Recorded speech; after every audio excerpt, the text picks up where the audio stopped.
So I was supposed to do episode 6 from Minneapolis, where I was the last 3 days, but Minneapolis gets super hectic when I'm at the office, so that didn't happen. So what you get is a bunch of cuts from my trip to Minneapolis, but you get an episode from my house.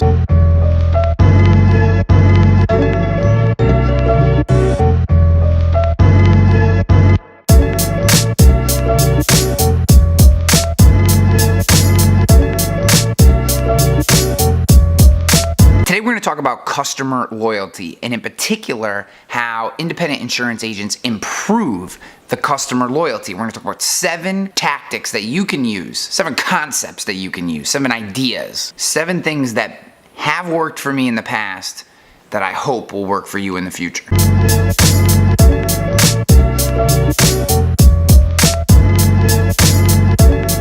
Number 1, experience matches expectation, which means what you put out into the world, what you say you're gonna do, you actually do it. So if you talk about a focus on customer service, if you talk about a focus on your people, on meeting people's needs, on white glove treatment, VIP treatment, whatever it is that you market your business around, whatever value proposition you're putting out into the world, what your customers get when they actually want to do business with you must match, or your customers aren't going to be loyal. If you say that you're going to review their policy every year and you don't, that's not matching the experience with expectations. And this is one so many agents do, right? We all love to talk about how we focus on coverage as independent agents, and then the customers we love the most are the customers that never call and just auto renew. If you say you're going to review someone's policies, review their policies, or let them know we don't review your policies until we see substantial changes either in the market, the coverage, the carrier, or the price.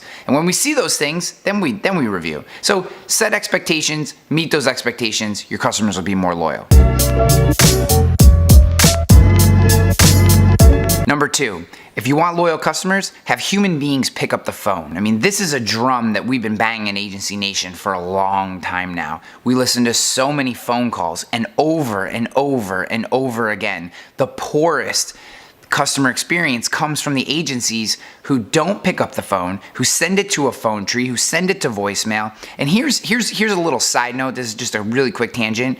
If you want to sell more, have the person who picks up the phone be able to sell insurance. There is nothing more than a gatekeeper who has to try to find the right person, who then finds out that they're really not there and that they send them the voicemail. So I called to buy a policy from you, and the receptionist asked me a bunch of questions that then sent me to a producer's voicemail. That's a really poor customer experience. Everyone who picks up the phone in your agency should be able to transact business. Not easy, but if you want to match the customer experience that people are getting in other places, that's the way that you have to think.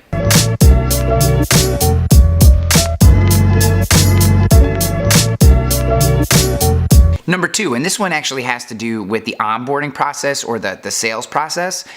If you're quoting someone's business, ask them the knockout questions first. Don't ask them their address first. Who cares what their address is? You can figure out their address at the end. Ask them for a homeowner's policy. We ask customers who are looking for a homeowner's policy if they have a dog. It's like the 15th or 16th question that we ask them. Yeah, if you have a Rottweiler, your companies that you could potentially write that business with go from 20 to 1, and the price goes way up. Ask the questions that are most pertinent to whether or not that customer is a good fit for your business. Ask them early in the process. Even if you end up selling that business, the person's gonna be like, I got in, I thought I was getting X, I got Y, I bought the policy because I needed it, but man, I really didn't love that experience. That is not how you build good customer loyalty, and it's not how you match experience to expectations. So when you're bringing people in, when you're writing new business, ask the questions that can knock out that business or that really determine whether that client is a good fit for you. Ask those questions first, and then get to contact information and phone number and email, the stuff that you can get at the end that is going to have no impact on the carrier you use or the premium.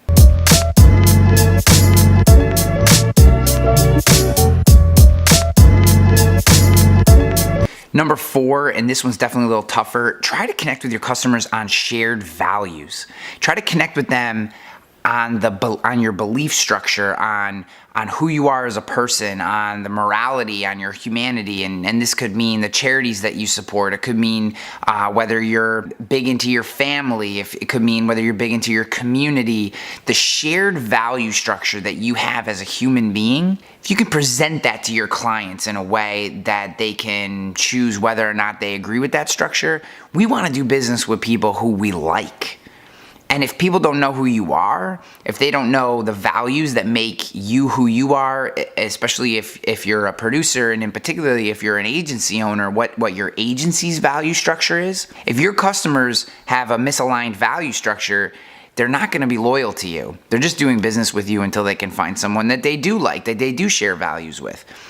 Shared values build very deep relationships. And the only way to do that is to use some of the simple marketing tactics that we talk about all the time here at Agency Nation. But sharing your values and connecting on shared values with customers deepens customer loyalty and will keep your customers around for a lot longer.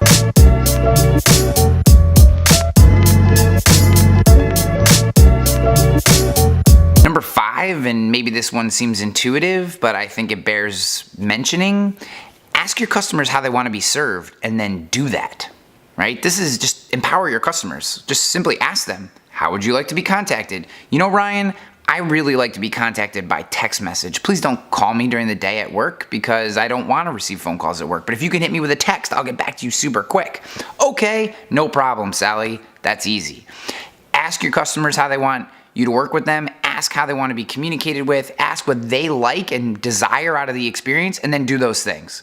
And by doing the things that they ask for, they'll see that you actually do care about them, and they'll want to stay with you. Because so few people are willing to put themselves out for their customers, right? We all just want our customers to do whatever's easiest for us. So when you go that extra mile and you put yourself out at the expense of your customer, that's where true loyalty is built.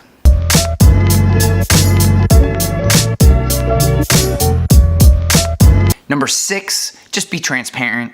Be transparent through the process as you can. And sometimes a lack of transparency isn't necessarily your fault. You're not trying to hide anything. I'm not saying that a lack of transparency means anything nefarious is going on or that you're trying to be underhanded. Just be transparent with the process. If they ask you how much commission you make, tell them. If they ask you what other policies cost, tell them. If they ask you what carriers your competitors have but you don't have in your agency, tell them.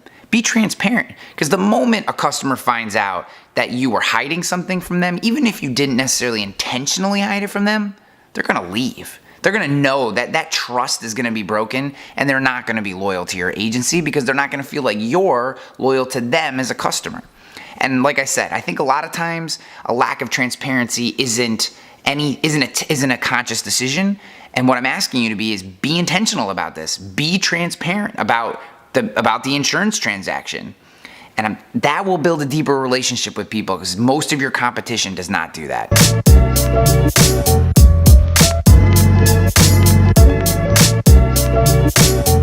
The 7th way to increase insurance customer loyalty, give a shit.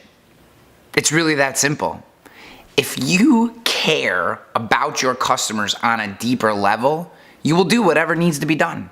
You'll talk to them however they want to be talked to. You'll change your business. You'll adapt. You'll increase technology. You'll do whatever needs to do if you really care about them as customers. Just give yourself, open up, allow yourself to think deeper about your customers. Not just transactions, not just, well, I don't write renters insurance policies because I don't make enough money from them, or, okay, you don't care about that type of customer, so that's not a good fit for you. That's fine. But the customers that you do care about really care. And when you're authentic and genuine in that caring, it's so palpable. It's so palpable that they feel it. It's an energy transfer, and maybe that's a little fluffy, and it's tough to describe to your producers and to your service reps and anyone else in your agency. But people know when you give a shit, and it builds loyalty.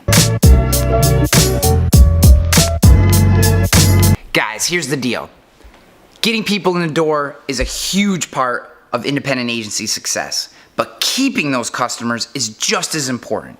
Never forget it's the actions you take, it's the actions that your people take It's the things you do, the process you put in place that create customer loyalty. It's not about the customers, it's about you. It's the things you do. So take ownership of that process.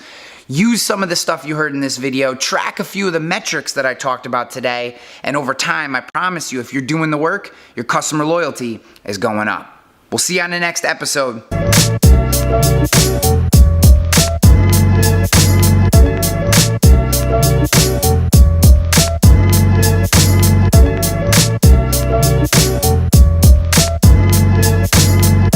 Ryan's currently trying to talk about headlines. Trying to remember all the shit that I used to know about it. He just told me that I should repurpose some of his other content. So that's how it's going right now, just in case you were wondering. Dude, how much coffee have you had? What? What time did you get up this morning? 3:42. 3:42. All right.